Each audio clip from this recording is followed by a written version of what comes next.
Si rende la vita qualcosa non va, chi ti è parente ti avesse chiamare, ti avesse dicere ma che è, parla con me, che posso fare?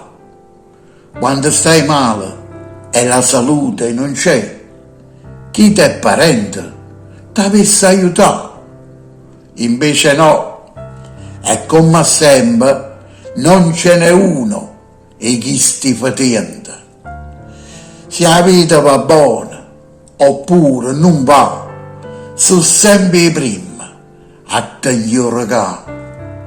Quando fai bene o quando fai male, sono capace soltanto di parla male.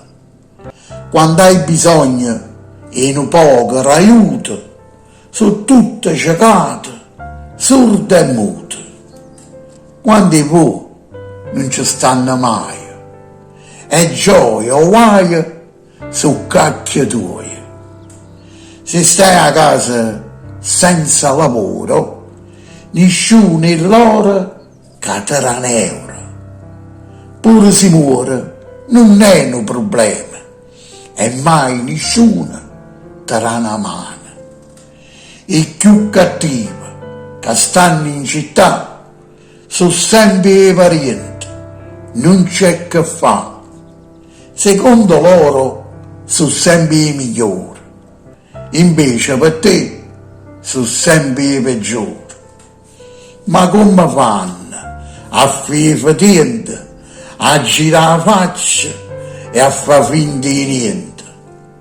Una cosa è certa e sa da dicere, non tutti i parenti fanno così, ma la maggioranza, quasi tutti, sono strafottenti e farabutti.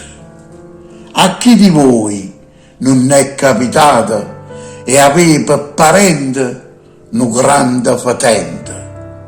Perciò, amici cari, vincenti e perdenti, non vi fidate mai dei parenti.